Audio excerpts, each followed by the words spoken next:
दिन के बाद ही उसका ट्राइग्लिसराइड लेवल था वो 91 आ गया। भी ये 6 नियम फॉलो करता है तो किसी को भी कोलेस्ट्रॉल इशू नहीं हो सकता। Lifestyle is responsible and you your self is responsible.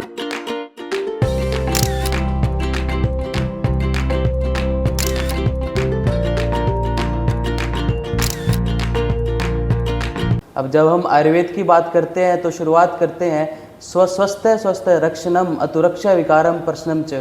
जो व्यक्ति स्वस्थ है सबसे पहले हमें उनके स्वास्थ्य की रक्षा करनी है और जो व्यक्ति रोगी है उनके रोगों को हरना है। सम दोषा समाग्निश्चय सम धातु च मल क्रिया प्रसन्ना आत्मीय इंद्रिय मन स्वास्थ्य इति अभिधीयेत। दोस्तों उसका मतलब ये हुआ कि जिस आदमी के सारे दोष सम है, जिसकी अग्नि सम है, धातु मल क्रिया सम है, वही आदमी स्वस्थ रह सकता है। तो दोस्तों आज का हमारा विषय है कोलेस्ट्रॉल। क्या ये कोलेस्ट्रॉल ही एक हार्ट अटैक का कारण है, मुख्य कारण है? ये बात पूरी तरह से सच नहीं है।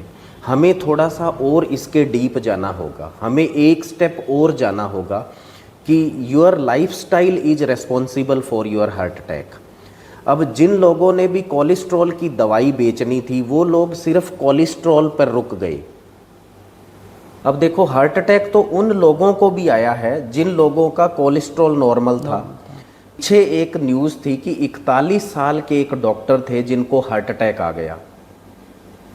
अब एक डॉक्टर के लिए तो ये ज़रूरी हो जाता है कि वो रेगुलर अपना चेकअप करवाए, रेगुलर वो मॉनिटरिंग करे कि आपका ट्राइग्लिसराइड, कोलेस्ट्रॉल या टोटल लिपिड प्रोफाइल वो कितना रहता है। उसके बावजूद भी उनको हार्ट अटैक क्यों आया? इसका मतलब only cholesterol is not responsible, some other factors are also responsible for your heart attack. उसमें मेन क्या रहता है? देखो हमें एक चीज़ को ठीक से समझना है। एक्चुअल में ये कोलेस्ट्रॉल, लिपिड प्रोफाइल ये एक्चुअल में है क्या? ये आपके बॉडी के वेस्ट्स हैं। आपने जो कुछ खाया यदि बॉडी उसको पचा नहीं रही है तो हमने उसका नाम दे दिया कोलेस्ट्रॉल, ट्राइग्लिसराइड। एक पेशेंट मेरे पास आया, उसका ट्राइग्लिसराइड था 398। मैंने उसका पूरा लाइफस्टाइल पहले पूछा और फिर टोटल मिला के 6 प्रिकॉशंस बताई और दोबारा से उसने 20 दिन के बाद अपनी रिपोर्ट मुझे भेजी और 20 दिन के बाद ही उसका ट्राइग्लिसराइड लेवल था वो 91 आ गया। ये बहुत बड़ी बात है। सिर्फ लाइफस्टाइल चेंज किया और ये जो 6 नियम मैंने उसको बताए थे, यदि कोई भी ये 6 नियम फॉलो करता है तो किसी को भी कोलेस्ट्रॉल इशू नहीं हो सकता, किसी को भी कोलेस्ट्रॉल बढ़ नहीं सकता है और किसी को भी हार्ट अटैक नहीं आ सकता। बेसिकली हार्ट अटैक जो है वो आपकी नेग्लिजेंसी है। यदि हार्ट अटैक का मेन यदि हम लोग कारण पकड़े तो मेन कारण ये है your lifestyle is responsible and you your self is responsible for your heart attack. अब जो 6 नियम हमने उनको बताए थे, सबसे पहला नियम क्या है? कोई भी आदमी यदि इस नियम को फॉलो करता है उसका 100% ये श्योर है उसका कोलेस्ट्रॉल कभी बढ़ नहीं सकता। सबसे पहला नियम क्या है? Over eating. ओवर ईटिंग के यहाँ पे 2 मतलब हैं। एक कि आपको भूख तो है 3 चपाती की लेकिन आप 5 चपाती खा रहे हो। आपको भूख है 2 चपाती की लेकिन आप 4 चपाती खा रहे हो, इसका मतलब ओवर ईटिंग हो गई। जो कुछ भी आप शरीर में ओवर करते हो उसका शरीर पाचन नहीं करेगा, उसको पचा नहीं पाएगा। दूसरा ओवर ईटिंग का मतलब क्या हुआ? दूसरा ये कि आपने सुबह नाश्ता किया, बीच में आपको भूख नहीं है, आप बिना भूख के कुछ भी खा रहे हो तो वो आपके अंदर कचरा इकट्ठा करेगा। उस कचरे का नाम है कोलेस्ट्रॉल, उसी कचरे का नाम है ट्राइग्लिसराइड, उसी कचरे का नाम है VLDL, उसी कचरे का नाम है LDL, उसी कचरे का नाम है बिलीरूबिन, उसी कचरे का नाम है क्रिएटिनिन। इसका मतलब सबसे पहले नियम क्या है, आपको ओवर ईटिंग बंद करनी है। बिना भूख के कभी कुछ मत खाओ। दूसरा, यदि जितनी आपको भूख है आप उसका 70% ही खाएं, तो आपका कभी भी कोलेस्ट्रॉल, किसी भी लेवल पे कोलेस्ट्रॉल आपका नहीं बढ़ सकता। जैसे कि आयुर्वेद कहता है कि जो अपना स्टमक है उसको 4 हिस्सों में बांटकर जो उसका 1/4 है वो वायु के लिए रिक्त छोड़ दें। बिल्कुल सही है। आपको सिर्फ 3 हिस्से तक ही अपनी भूख है वहाँ तक खाना चाहिए, एक हिस्सा हमेशा ही खाली रखना चाहिए।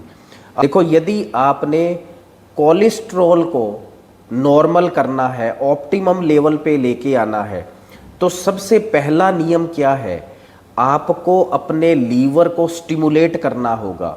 लीवर को इतना स्टिमुलेट कर दो कि वो बैड कोलेस्ट्रॉल है जितने भी, उनको वो बना ही नहीं सके। तो दूसरा नियम, हमने उसको ये कहा कि आप जितनी भी मिठाइयाँ हैं वो बिल्कुल बंद कर दें, डायरेक्ट शुगर है वो बिल्कुल कर दें, बिल्कुल बंद कर दें। तो लीवर के ऊपर जो एक्स्ट्रा प्रेशर था वो कम हो गया। तीसरा, हमने उसकी चाय बंद करवा दी। चौथा, फास्ट फूड, जंक फूड, जितनी भी आइटम थी फ्राइड पैक्ड आइटम, वो बंद करवा दी। पांचवा नियम, हमने उसको ये बोला कि आपको रोज़ दौड़ लगानी है। आप दौड़ लगाते हो तो किसी भी बीमारी को आप किसी भी हद तक कम कर सकते हो। अब हम लोग ये मानते हैं पतंजलि के जितने योग हैं वो सब एक तरफ, और सब का क्यूमुलेटिवली यदि आप फ़ायदा लेना चाहते हो और यदि आप दौड़ सकते हो तो अकेला दौड़ना आपको उतना फ़ायदा दे देता है, या हम ये कह सकते हैं कि अकेला दौड़ना उनसे कहीं ज़्यादा फ़ायदा दे सकता है जितने टोटल हम योगा है क्यूमुलेटिवली उनको तराजू में डालें तो दौड़ने वाला जो पलड़ा है वो हमेशा भारी रहेगा, वो आपको ज़्यादा बेनिफिट देता है। आपकी कोई भी प्रॉब्लम है, आपको साइनस की प्रॉब्लम है, आपको कोलाइटिस की प्रॉब्लम है, आपको कोई भी हार्ट की प्रॉब्लम है, आपको पल्पिटेशन की प्रॉब्लम है, आपका शरीर का कोई भी अंग यदि ठीक से काम नहीं कर रहा, तो यदि आप दौड़ सकते हो तो आपको दौड़ना चाहिए। रूटीन बना लो, रोज़ इतना दौड़ना है, फिर धीरे धीरे करके आप अपनी दौड़ बढ़ाते जाएं। तो जो 5th हमने उनको एडवाइज़ किया कि आप लगभग आधा से 1 किलोमीटर रोज़ दौड़ें। उससे बेनिफिट क्या हुआ, दौड़ने से ये हुआ कि जितना कचरा शरीर के अंदर इकट्ठा हुआ था, शरीर ने उसको मेटाबोलाइज करना शुरू कर दिया। आम दोष जितने इकट्ठे हुए थे, आयुर्वेद ने इसको आम दोष बोला है, आम दोष इकट्ठे हुए थे, वो दौड़ने से बॉडी उसको मेटाबोलाइज करना सीख लेती है। अगला जो नियम हमने उसको बताया वो है रिफाइंड का। रिफाइंड से बनी हुई आइटमें बिल्कुल छोड़ दो तो आपका कोलेस्ट्रॉल बनना बहुत हद तक कम हो सकता है। और ये जो 6 नियम है दोस्तों, ये कोई भी फॉलो करता है, मैं एश्योर कर सकता हूँ कोलेस्ट्रॉल कभी बन नहीं सकता। कोलेस्ट्रॉल हमेशा ऑप्टिमम लेवल पे रहेगा। अब दोबारा से रिपीट कर देते हैं, देखो कौन से 6 नियम हैं, सबको फॉलो करनी चाहिए। जिसको भी कोलेस्ट्रॉल इश्यूज आते हैं, ओवर ईटिंग 100% बंद कर दो, चाय जितना हो सकता है मिनिमम कर दो या 100% बंद कर दो। तीसरा, fast food, junk food, fried packet वाली आइटमें बिल्कुल बंद कर दो। दौड़ लगाना रूटीन में शुरू कर दो। रिफाइंड और मिठाई की आइटम आप 100% बंद कर दो। ये 6 नियम दोस्तों आप फॉलो कर लो, आपको कभी हो ही नहीं सकता कि कोलेस्ट्रॉल बन जाए या आपको कभी हार्ट अटैक आ जाए। ये 6 नियम फॉलो करने के बाद तो कई भयंकर भयंकर रोगों से भी बच सकते हैं। जैसे कि हमने शुरुआत में कहा, स्वस्थ स्वस्थ रक्षणम। यदि स्वस्थ व्यक्ति अगर ये नियम फॉलो करता है तो विकार तक पहुंचेगा ही नहीं।